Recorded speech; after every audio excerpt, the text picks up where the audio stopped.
All right, how are you guys doing?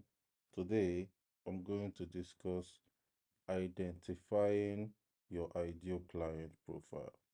Okay, so in this journey as a freelancer, there are situations whereby you will be able to have various, would I say, communications or various people reach out to you for a project, and from my experience, 70% of the time, the people reaching out to you are not serious.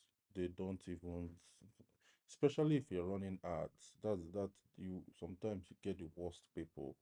The people that have no even idea of what you really do not want to take out the time to do research, do not want to take out the time to see if what you offer, let's say on your website, is what they want.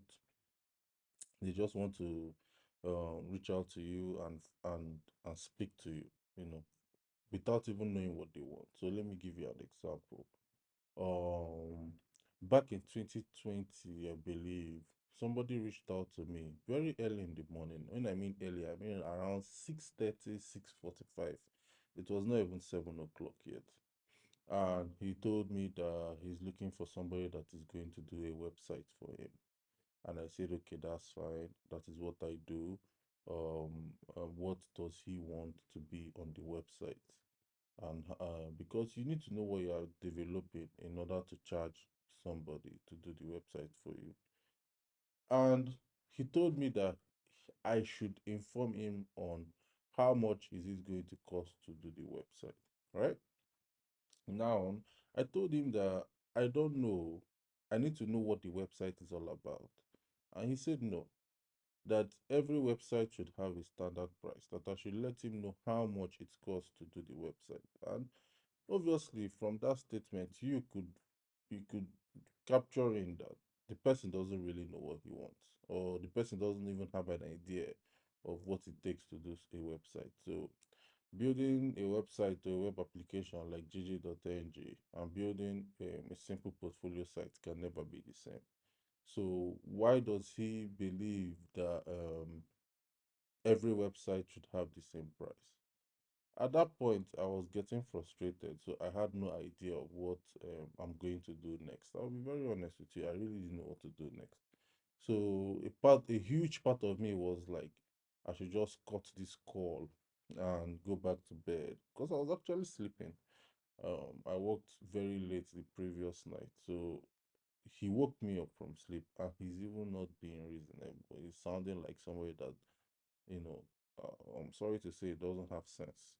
So I now told him that can we speak later on during the day? That I am just getting my day started, and maybe later on during the day we can come to terms on what he wants me to really do. And he said fine, right? So I got ready. Obviously, I could not go back to bed, and I got ready and I started walking. Then around 11 or so, he called me back again, and he was still adamant. Nicholas, what is the cost for this website? And I told him that there is no way, or there is no humanly possible way I can give you a cost of a website that I do not know what I'm going to develop. Now, guess what he told me after I said that? He told me, is it not just to type? Ah man, so at that point I didn't even know what to say because he said, "Is it not just to type on the computer? That am I buying any raw materials? Is it not just to sit down on my laptop and type?" Now, obviously, at this point, you do know that this person does not value your service. The person probably doesn't even know what software engineering is. He just knows that he wants to do a website. So I told him professionally, because at that point I was angry. It's not even about being frustrated. I was like, this person is a fool, you know. So I told him that no, it is not just to type, and he should find somebody else. So I just had to end the call there. So that is the very trying to convince somebody like that to become a client of yours is one of the biggest mistakes you would ever make because that person would never value what you are bringing to the table as a software engineer or as a freelancer. So there is an ideal client. And over the years of working with so many clients, I can say that I've worked with over 200 clients at this point, right? I have seen that there is a way to differentiate between, okay, this person is going to be a good client and this person is going to be horrible. And at this point now, I know how to sift out the horrible ones.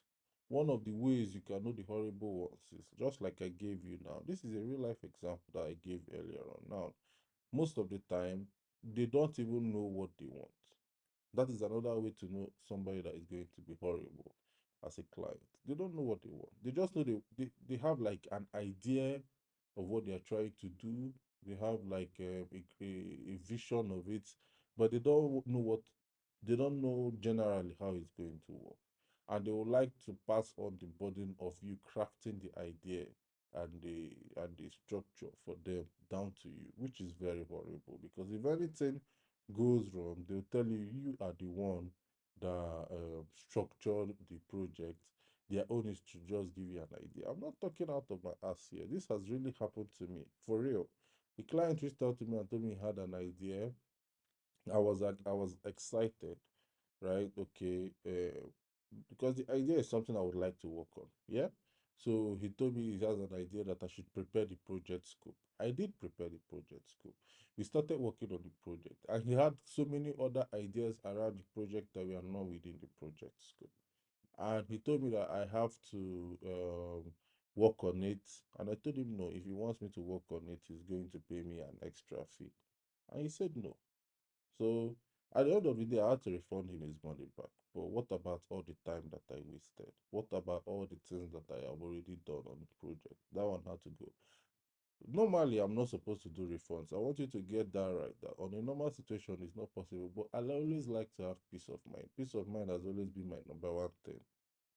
So I always try to make sure that, if I'm working on a project, I kind of have refund you money, arrow you money. So I don't know what to call it.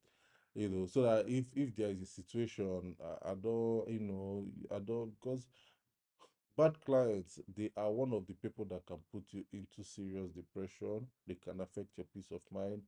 Some of them behave like children. I mean, grown up people, men and women, they can behave like children in kindergarten, not even children in primary or secondary school, kindergarten level, right? So it's very, very important for you to have that at the back of your head. There are very, very horrible clients out there walking around looking for who they are going to target. Yeah. One of the best ways to know an ideal client is they know what they want and they have already written down what they want. They have a project scope, right? There is a document or an Excel sheet that they have prepared. Whenever a client reaches out to me and tells me, "Hey Nick, I have a project scope, I have a documentation regarding my project. I've written it down, I've crafted it. These are the modules. These are what I want on the login sign up." First step already, you really know that this person is serious. This is an ideal client. This is the right client for you as a software engineer. So, right, that's one of the ways to know an ideal client. And even after writing the project scope, they know what they want. They really do know what they want. They are not coming to meet you to add your ideas to their ideas. No, they know what they want. They know what they want to achieve from that project they are venturing into. Is it going to save them time? Is it going to earn them money? Is it going to save them cost? Right? They know what they want to achieve with that software. They are not just building the software because they had an idea or they are looking for people that is going to invest into it. They know how they are going to take that software that you have developed to the market. That is an ideal client. That is one of the ways to know them. They are also reasonable. So they value what you are doing. Um, One of the things I personally hate the most is when somebody reaches out to me, for example, and he asks me, "Nick, I want you to work on a project. this and this and this is what I want to achieve. Can you send me your portfolio, your brochure, so I can go through it to be sure that you can achieve what I want you to do? And I say, fine. I send them my portfolio, I send them my brochure, and I send them my LinkedIn, right? They go through it, then they'll come back to me and they'll tell me, we have gone through it, we like what you want, we like what you have done in the past. Then they will now message me and tell me, can you send me past works? Oh, that thing drives me crazy. Because you've already seen those past works. They're on my portfolio, they're on my LinkedIn, they're on my brochure. Then why are you now telling me to send you past works again? And you know the funny thing, most of the people that do that, right, they have never converted into a client. I'm not sure I've even had one person that has done that to me that has converted into a client. And many of them, they do that on him. In fact, I had one that did it this week, and I'm sure he is not going to convert as a client. That is for sure, right? Because I don't know, most of the time, most of those people, they are not reasonable. They don't want to take some time to do research or go through what you've done or even look at what you've done, or they don't want to do any work. Those are the kind of people that maybe if they meet you for a project and you tell them prepare a documentation, prepare a project scope of what you want, they don't want to do any work. They'll tell you they don't know how to do it. They don't want to research on it. They don't want any work at all. They just want, I have this idea and I want you to do it for me. Don't do it, because I've see all these things I'm saying, I have fallen victim. I have done it. I have made the mistake. I have learned from the mistake, and I've been able to filter out the people that have been very successful with and the people that have been very, very unsuccessful with, right? So an ideal client already has a project scope. Even if they do not have, when they reach out to you and you tell them, please prepare a project scope, they have no issue with it, right? They are willing to prepare it and prepare it very, very, very well for you, right? So also an ideal client is reasonable, they know what they want, and they can also see how that software, website, web application, mobile app is going to be beneficial to them. I remember there was a time, I think it happened to me this year, 2024. There was a time somebody reached out to me and told me he wants to build a web application, mobile app, Android and iOS. Yeah. And he was asking me how is he going to make money from this? And I was confused because I was not even in the business. He told me he has been in the business for 15 years. And he's now asking me how you make money from it. Somebody like that, for example, is not going to convert because they are not even convinced on if they invest money on building this web application and mobile apps. They don't know how they're going to make money. I could do my research, I could inform them, but if they are not convinced, there is nothing you can say to convince them. There is really, really nothing you can say. If somebody reaches out to you for a project and they don't know how they are going to make money for you from that project, it's going to take a much longer time for them to be willing to invest in that project. So do not spend so much energy trying to convince them unless you have more time in your hands. Now, they value your contribution.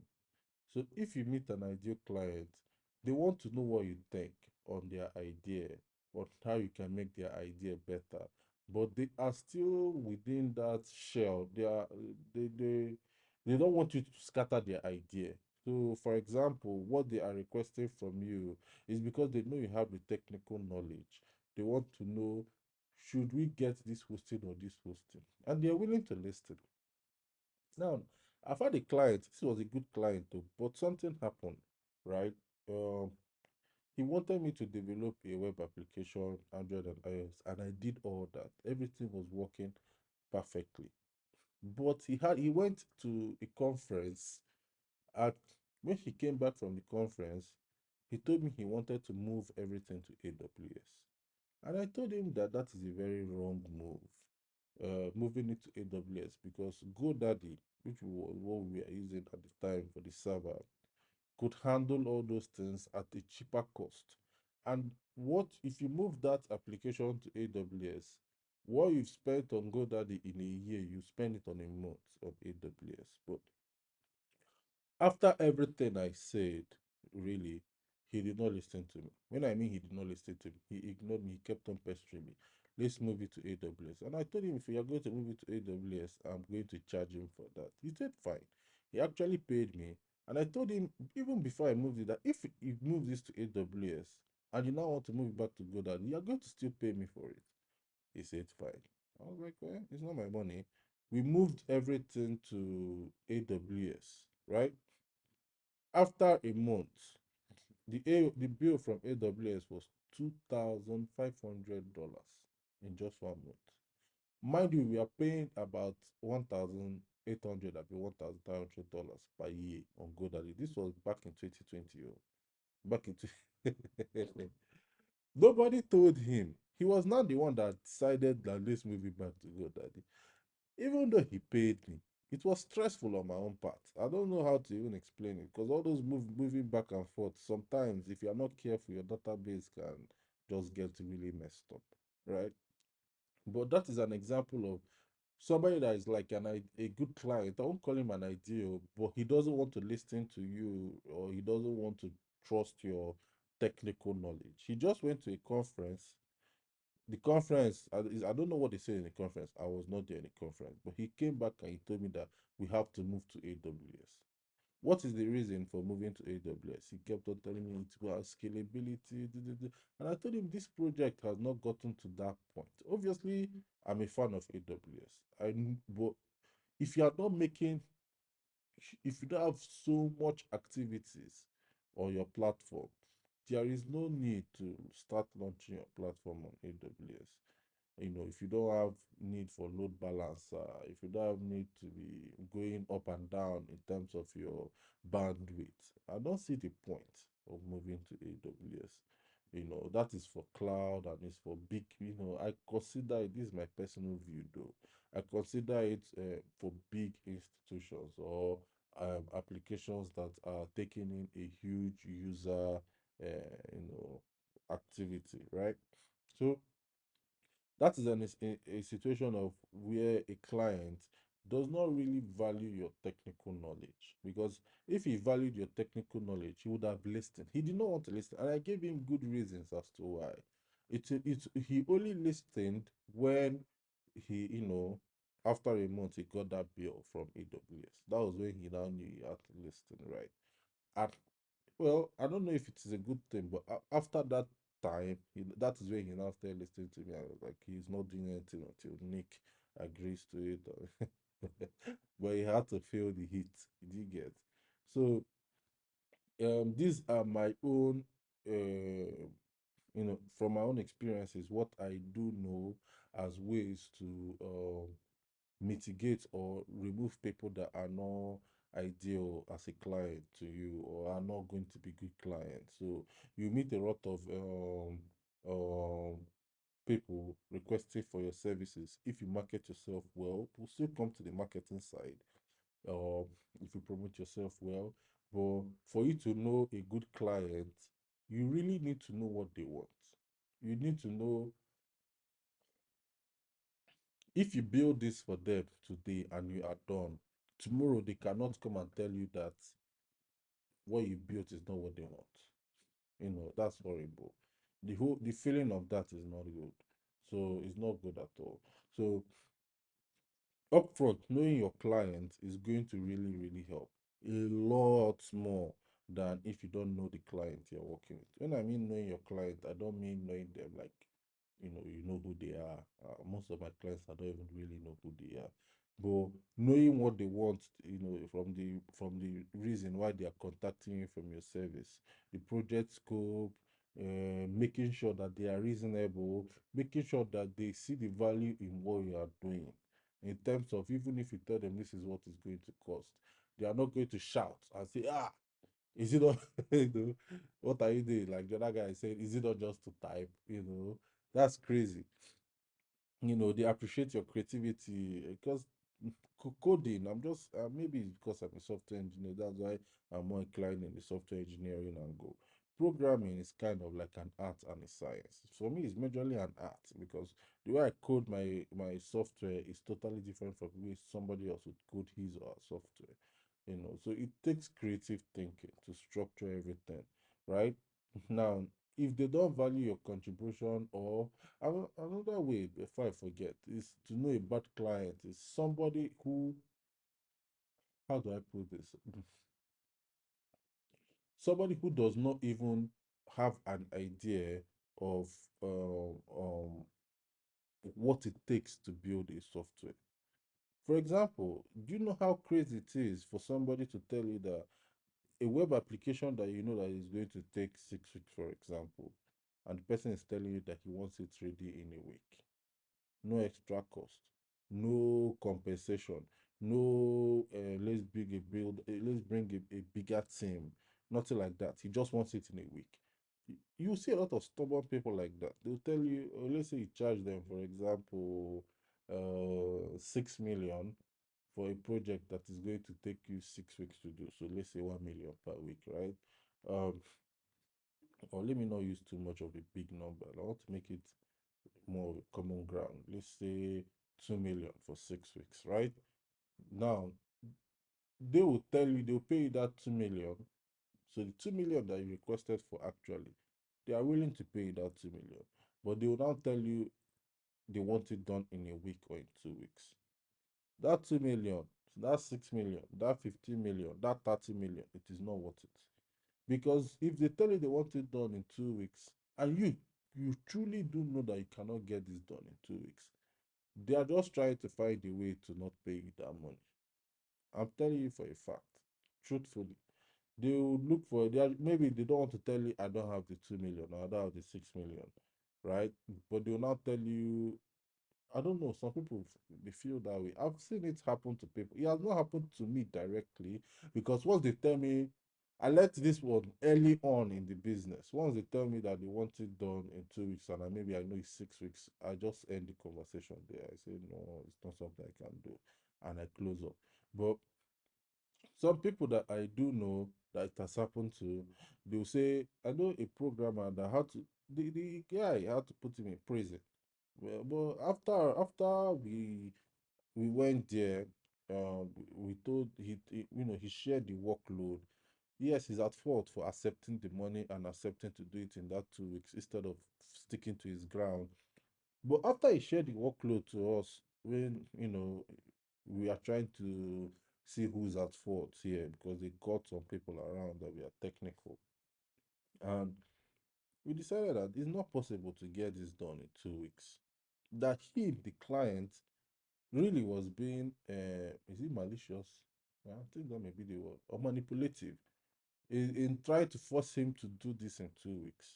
And from the chat, you could see that the guy was vividly saying this can be done in 6 weeks, and he was saying get it done in 2 weeks, get it done in 2 weeks, get it done in 2 weeks. He insisted on the 2 weeks, and maybe I don't know why he took it. Maybe he needed the money. I don't know, but he agreed eventually. But he was not able to get it done in 2 weeks. In the third week, the client said he's not doing his job well. That was how he involved law enforcement. But luckily, we had to get him out. He had to do a refund. But like I told you, those people, they may just end up putting your life at risk. Now, and if you believe you can get it done in 2 weeks, fine. You put in the work, and make sure you get it done in 2 weeks. But if you know that you cannot get it done in 2 weeks, it's better you just don't accept the money, because all this accepting money and doing refund, it doesn't make sense. I've grown to the point whereby I would rather reject that money in the beginning, let it not even smell my account, than it smells my account and I now have to take it out.